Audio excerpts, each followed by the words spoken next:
Alhamdulillahirabbil alamin alladzi arsala rasulahu bil huda wa dinil haqq liyudhhirahu 'ala dini kullih wa kafa billahi syahida.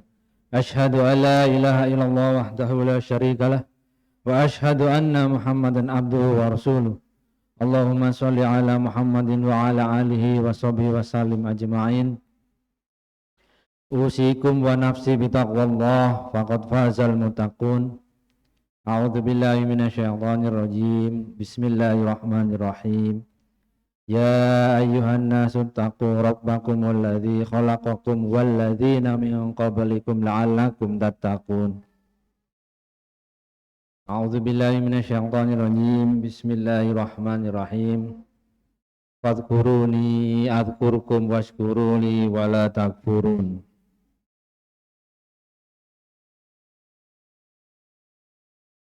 Sejak pertama manusia diciptakan, Allah memerintahkan dua makhluk lainnya untuk menghormat kepada manusia, yaitu Adam, bapak kita, Nabi Adam, malaikat dan iblis. Konon iblis ini masih bangsa jin. Bangsa jin berbangsa-bangsa, ada satu spesies yang disebut iblis. Malaikat sujud mengikuti perintah Allah, iblis menolak. Dan dia mengatakan, aku lebih baik daripada dia. Aku dari api, dia dari tanah. Lebih baik api. Aba wastakbara wa kana minal kafirin. Iblis menolak. Karena menolak perintah Allah, karena perintah Allah, Allah menghukum iblis disiksa, namun iblis meminta penundaan. Tolong ya Allah, ditunda hukuman untuk saya. Nah ini unik ini. Sudah tahu bersalah, dia minta penundaan hukuman. Dia minta penundaan dengan maksud, aku akan menyesatkan Adam dan anak turunnya. Ya. Jadi itu sudah bersumpah iblis, aku dan anak turunku, kira-kira demikian, akan menyesatkan Adam dan anak turunnya sampai hari kiamat. Dan Allah mengabulkan permintaan iblis. Iblis berkata di surat Al-Hijr, disebutkan di ayat 39, artinya kurang lebih, ya Tuhanku, oleh sebab engkau telah memutus aku sesat. Nah ini, dia sendiri yang sesat, tapi dia menyalahkan Allah. Nah ini tipe-tipe orang yang suka menyalahkan orang lain, padahal salahnya dia sendiri. Ya Tuhanku, oleh sebab engkau telah memutuskan bahwa aku sesat, pasti aku akan menjadikan mereka, yaitu Adam dan anak keturunannya, memandang baik perbuatan buruk, maksudnya di muka bumi, dan aku akan menyesatkan mereka semuanya. Sedang jemaat yang dirahmati Allah, sejak itulah peperangan dimulai. Iblis sebagai musuh manusia, aduwwum mubin, musuh yang nyata. Nah, Allah menyebut musuh yang nyata, padahal tidak terlihat. Nah, nyatanya bagaimana? Nyatanya banyak perbuatan maksiat yang bentuknya itu selalu menarik manusia. Nah, itu tipu daya iblis. Yang pasukannya iblis bisa jin dan manusia, minal jinnati wan nas. Nah, jadi kalau ada manusia mengajak kepada maksiat, dibungkus dengan kebaikan, maksudnya dibungkus dengan kesenangan, nah itu bisa jadi entah itu memang setan yang berbentuk manusia atau setan yang berbentuk makhluk lain. Pada prinsipnya semua yang mengajak manusia atau merangsang manusia untuk berbuat maksiat itu adalah perbuatan setan. Karena berbeda alam, kita ibarat bertinju melawan sosok yang tidak bisa kita lihat.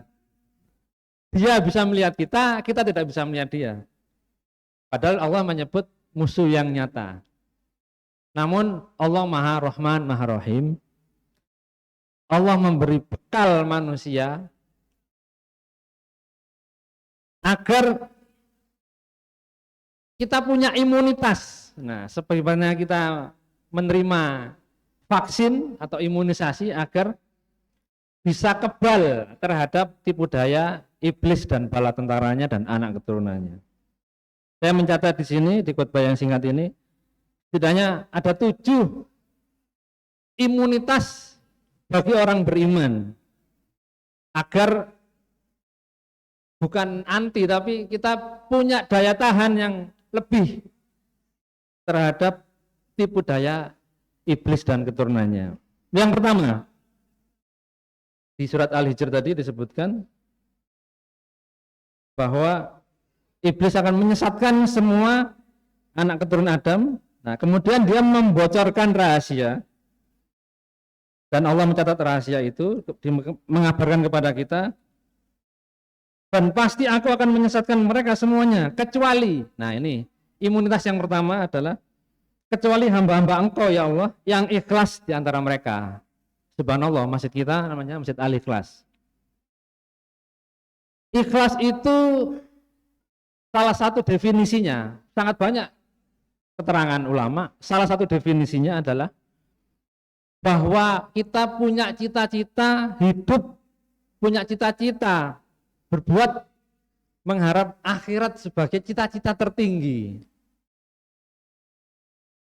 Karena kadangkala orang berbuat di dunia, berbuat baik di dunia, tidak dibalas baik juga di dunia. Ada orang berbuat, Masya Allah, mati-matian, menolong seseorang, menolong banyak orang, tapi balasan orang banyak ke dia tidak setimpal. Nah, orang-orang seperti ini kalau ditanya, saya hanya berharap nanti pahalanya disimpan di akhirat.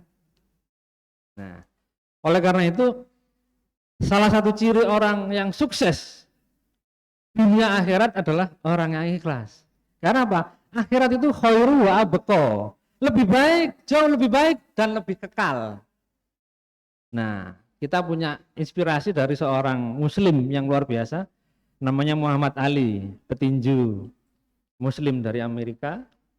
Dia menerangkan akhirat itu seperti apa, luar biasa. Padahal dia masuk Islamnya sudah dewasa, beda dengan kita yang Islam dari lahir, lingkungannya keluarganya Islam, masyarakatnya juga Islam. Nah, dia ini di Amerika, tempatnya yang jauh dari agama. Dia bisa menjelaskan tentang akhirat.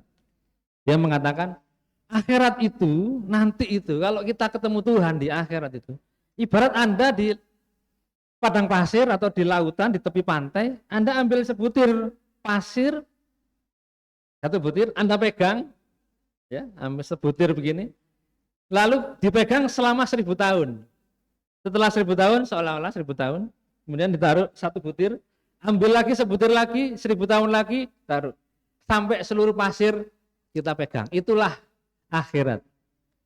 Nah, kita nggak bisa bayangkan seberapa lama, karena khalidina fiha abada, selama-lamanya. Maka orang yang ikhlas itu berbuat sebaik-baiknya di dunia, dibalas orang baik di dunia, alhamdulillah.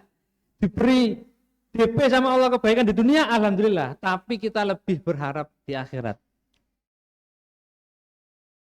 Kalau tidak dibalas baik di dunia, insya Allah nanti dibalas di akhirat lebih baik oleh Allah. Karena di dunia ini tidak semua perbuatan buruk itu dibalas buruk. Ada orang berbuat jahat, kriminal, membunuh orang, tidak dihukum di dunia. Nah, itulah akhirat kelak. Nah, merugilah orang-orang yang tidak menyempatkan diri untuk bertobat di dunia ini. Nah, tentu saja tobat ada rentetannya. Itu yang pertama, imunitas dari tipu daya iblis dan bala tentaranya adalah orang yang ikhlas. Yang ikhlas seperti ini tidak akan bisa disesatkan oleh iblis. Nah, tentu saja harus dilatih, belajar. dari waktu ke waktu. Harus banyak bergaul dengan orang-orang yang punya ketulusan yang tinggi, sehingga kita ketularan berbuat tulus dan ikhlas. Yang pertama. Yang kedua,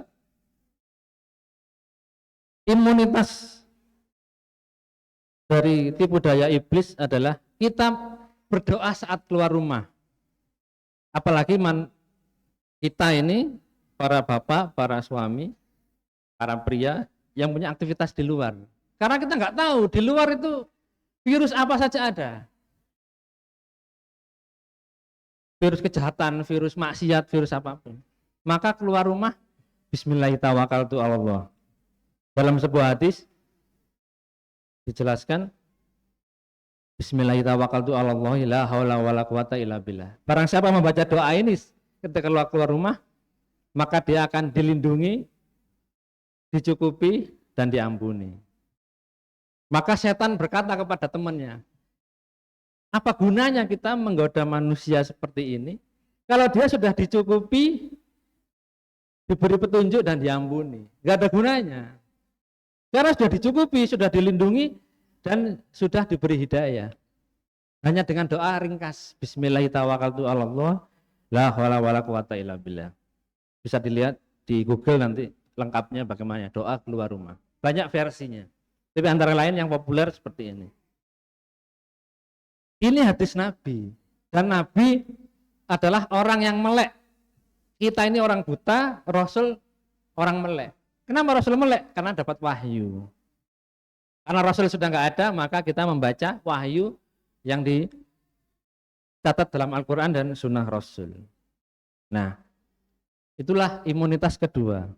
Imunitas ketiga, sebaliknya, kita masuk rumah, setan itu juga punya komunitas. Jadi kalau dia mengatakan kita butuh tempat berteduh masuk rumah, kita juga butuh makan. Nah, kalau ada orang masuk rumahnya, Bismillahirrahmanirrahim, walajna bismillahirrahmanirrahim, kharajna wa Allahi rabbina tawakkalna, itu setan itu ngomong begini kepada temannya, malam ini kita nggak bisa bermalam, nggak bisa menetap, nggak bisa makan, karena orangnya ini yang punya rumah sudah berdoa, ya nggak bisa masuk.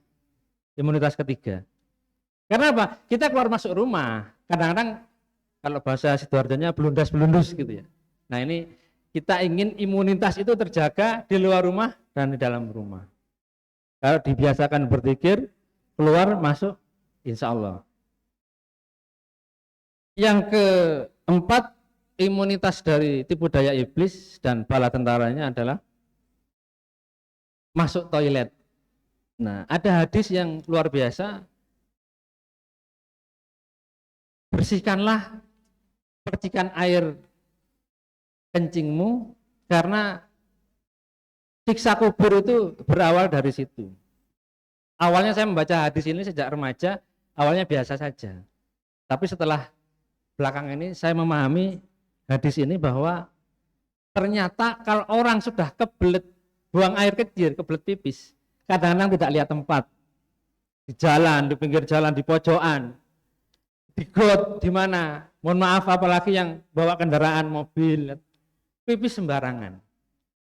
Nah ini sedang saya berpikir, terus istinjanya bagaimana? Kalau bahasa Jawanya mensucikannya, cawiknya bagaimana? Airnya bagaimana? Toh Indonesia Nusantara ini mudah air, ya kalau di padang pasir seperti Arab Saudi susah air. Mungkin bersucinya pakai batu atau pakai dedaunan. Nah kita air dari langit dari bumi ada semua, jadi tidak sulit untuk istinja itu membersihkan buang air kecil.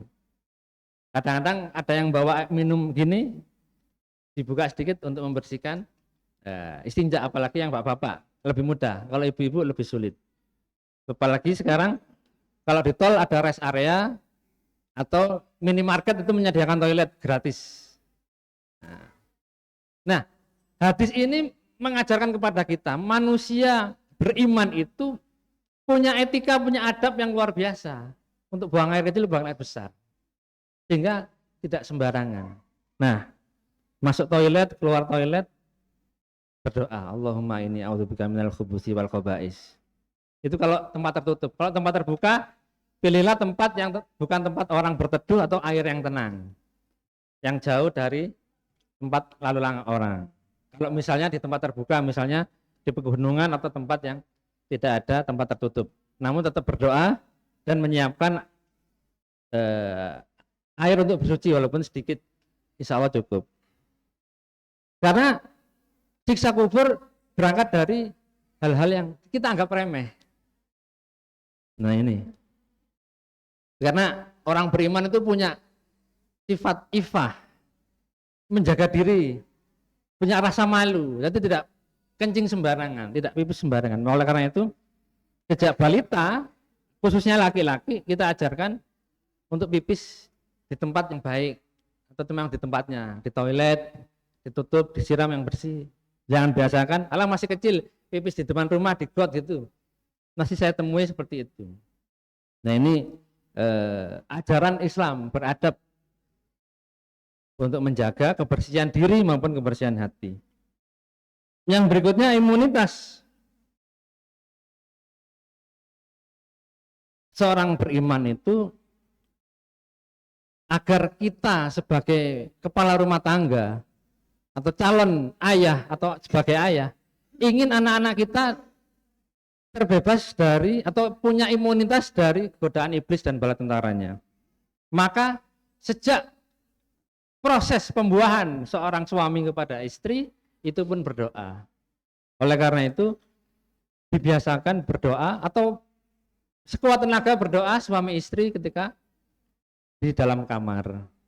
Yang sudah menikah dibiasakan lebih kuat, lebih intens. Karena apa? Doa suami istri ketika berhubungan menjauhkan anak yang nanti lahir dari tipu daya setan. Yang belum menikah bisa dibaca, dipelajari, dan berguru kepada ustadz yang lebih ahli. Karena siapa yang tidak ingin punya anak soleh dan solehah? Yang keenam, imunitas seorang beriman adalah membiasakan berdoa sebelum tidur. Karena tidur ini khususnya di malam hari waktunya cukup panjang. Maka kita berharap jika itu akhir usia kita, maka Allah mengambil nyawa kita, ajal kita setelah kita berdoa. Jika kita masih diberi umur setelah bangun nanti, kita dilindungi oleh Allah lahir dan batin. Banyak doa versi menjelang tidur, ayat kursi, doa-doa yang lain juga banyak. Nah ini kadang-kadang kita ini melalaikan atau itu kan doa masih TPQ dulu. Nah kadang-kadang meremehkan. Padahal siapa saja yang berdoa ayat kursi sebelum tidur insya Allah akan dijaga. Suatu saat Abu Hurairah ini menjaga Baitul Mal. Kalau sekarang gudang tempat penyimpanan zakat mal, zakat fitrah, dia berjaga di situ, petugas jaga, ronda, menangkap pencuri. Hari pertama ditangkap, merengek, minta dilepas, sampai 3 kali. Hari ketiga Abu Hurairah tidak mau melepaskan, akan melaporkan kepada Rasulullah. Kemudian pencuri ini mengatakan, kalau kamu ingin rahasia, aku beri rahasia. Kalau kamu mau tidur baca ayat kursi, insya Allah tidak akan diganggu setan. Kemudian Abu Hurairah melepaskannya dan mengabarkan kepada Rasul. Rasul kemudian bersabda, pencuri itu sesungguhnya setan. Dia suka berbohong, tapi kebetulan yang saat itu dia ceritakan adalah benar. Nah ini Rasul mengabarkan melalui kisah para sahabat. Yang ketujuh terakhir, imunitas orang beriman adalah merapikan saf salat, merapikan barisan salat. Kenapa? Jika saf itu longgar, tidak rapi, maka setan itu keluar masuk di sela-sela jamaah itu seperti domba-domba kecil yang berlari-larian. Nah, kenapa saf salat itu penting? Karena kerapian, kekompakan kaum muslimin dilihat dari salatnya. Kalau dari saf salat saja sudah nggak rapi, nggak kompak, nggak disiplin, nah ini kita masih jauh dari umat yang menang. Kadang-kadang kita dekat sama saudara kita, nempel pundaknya, kakinya nempel, risih. Nah, padahal orang beriman itu bersaudara dan suci. Kalau orang kafir secara zahirnya mungkin bersih, tapi secara batinnya adalah najis. Walaupun kita tidak menjauhi, tapi sesama orang beriman itu bersih. Oleh karena itu, disunahkan menjelang sholat berjamaah, tidak hanya Jumat, sholat berjamaah di mana saja, siapkan wangi-wangian. Insya Allah murah. Di minimarket banyak yang kecil gitu, harga 20.000 itu bisa untuk sebulan kalau makainya secukupnya. Nah, Muslim itu sangat dicintai, sangat disegani karena kebersihan hatinya dan kebersihan badannya. Rasulullah itu di banyak riwayat kalau berjalan di kampung-kampung, di jalan selalu dirubung anak kecil. Karena orangnya menyenangkan dan baunya harum. Oleh karena itu, berharum-harum itu setidaknya di 3 waktu. Pertama adalah waktu sholat berjamaah. Sebaiknya sangat dianjurkan. Bahkan beli parfum yang mahal pun boleh. Para ulama mengatakan boleh, tidak boleh bermewah-mewah, kecuali bermewah soal wewangian bagi laki-laki. Kalau wanita, wangi-wangian dipakai di rumah saja. Waktu kedua adalah wangi-wangian ketika dekat dengan keluarga, disunahkan. Jadi jangan kebalik, di luar rumah harum, di dalam rumah dekat anak, dekat keluarga malah kita tidak sedap baunya. Yang ketiga tentu saja suami istri harus berharum-harum di rumah atau di kamarnya. Saran kami memilihkan parfum, wangi-wangian adalah istri memilihkan untuk suami yang disukai, suami memilihkan untuk istri, supaya saling senang. Itulah sunnah-sunnah dari Rasul, bahwa hal-hal seperti ini kadang-kadang kita lupakan. Bahwa soft sholat itu menjadi ciri kekompakan kaum muslimin, dan supaya bisa rapat, supaya bisa kompak, tapi softnya, maka berilah harum supaya saudara kanan kiri kita mendapatkan harum yang baik. Tidak hanya di waktu Jumat, tapi di 5 waktu di sehari-hari. Mungkin harus beli, ya, tapi itulah sunnah Rasul. Dan demi kekompakan umat Islam kita semua. Jamaah yang dirahmati Allah, semoga yang sedikit ini bermanfaat bagi saya, keluarga saya, dan kita semua. Aku qouli hadza wa astaghfirullahi wa lakum.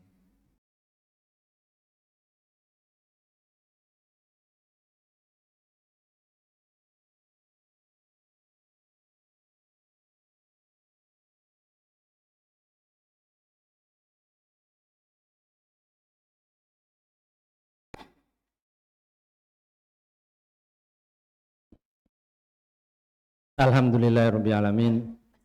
Hamdan katsiran kama amar. Asyhadu an la ilaha illallah wahdahu la syarikalah wa asyhadu anna Muhammadan abduhu wa rasuluh. Allahumma shalli ala sayyidina Muhammadin wa ala alihi wa sahbihi wa sallim ajma'in. Usikum wa nafsi bitaqwallah faqad fazal muttaqun. Ya ayyuhalladzina amanu taqullaha haqqa tuqatih wa la tamutunna illa wa antum muslimun. A'udzu billahi minasyaitonir rajim. Bismillahirrahmanirrahim. Fadhkuruni adzkurkum washkuruli wala takfurun. Dan jemaat yang dirahmati Allah, di Al-Baqarah disebutkan yang ayat yang baru saja kami baca, fadhkuruni adzkurkum washkuruli wala takfurun. Allah berfirman, ingatlah kepadaku, insya Allah aku akan ingat kepadamu. Masya Allah, jika Allah sudah ingat kepada kita, insya Allah langkah-langkah kita diberi petunjuk. Apapun yang menimpa kita, insya Allah dalam rangka petunjuk Allah Subhanahu wa Ta'ala. Karena orang beriman itu adalah orang sesungguhnya urusannya semua amazing, menakjubkan. Kalau dia diberi kesenangan, dia bersyukur dan dia itu baik untuknya. Bersyukur itu menggunakan nikmat untuk kebaikan. Bertambah nikmat, bertambah kebaikan. Na'udzubillah, jangan sampai bertambah nikmat jauh dari Allah. Itulah bersyukur dan itu baik baginya. Diberi kendaraan bagus, bisa bepergian jauh, tapi juga parkir ke masjid untuk sholat maksudnya. Jangan sampai laut diseberangi, gunung didaki, tapi masjid dilewati. Jangan sampai. Orang bersyukur adalah menggunakan nikmat Allah untuk nambah dekat dengan Allah. Jika orang beriman itu mendapat kesusahan, dia bersabar dan itu baik untuk dia. Bersabar artinya mengambil jalan yang disukai Allah untuk mencari solusi. Jadi bukan solusi yang makin jauh dari Allah. Mari kita berdoa supaya kita diberi kekuatan untuk selalu ingat kepada Allah. Bahwa ingat kepada Allah bisa beribadah itu adalah juga rezeki, tidak hanya berupa harta. Mari kita berdoa bersama-sama supaya Allah memberi kekuatan kita untuk iman dan ingat kepadanya. A'udzubillahi minasyaitonirrajim. Bismillahirrahmanirrahim. Allahumma sholli ala Muhammad wa ala ali Muhammad walhamdulillahirabbil alamin. Rabbana dzalamna anfusana wa illam taghfir lana wa tarhamna lanakunanna minal khasirin. Rabbana ighfir lana wa li ikhwanina alladzina sabaquna bil iman wa la taj'al fi qulubina ghillan lil ladzina amanu rabbana innaka ra'ufur rahim. Allahumma ighfir lana dzunubana wa li ummahatina wa li abaina wa li masyayikhina wa li asatidana wa li dzurriyyatina wa li azwajina wa li jami'il muslimina wal muslimat wal mu'minina wal mu'minat al ahya'i minhum wal amwat innallaha sami'un qaribun mujibud da'wat. Allahumma la tad'alana dzamban illa ghafartah wa la hamman illa farajtah wa la dainan illa qadaitah wa la hajatan min hawaiji dunya wal akhirah illa qadaitah ya arhamar rahimin. Rabbana hab lana min azwajina wa dzurriyyatina qurrata a'yunin waj'alna lil muttaqina imama.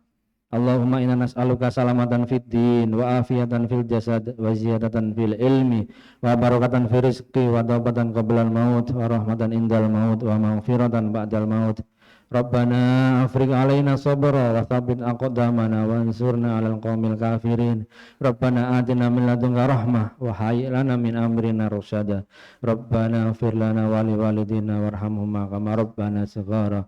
Rabbana atina fid dunya hasanah wa fil akhirati hasanah wa qina adzabannar. Subhana rabbika rabbil izzati amma yasifun wa salamun alal mursalin walhamdulillahi rabbil alamin. Aqimissalah.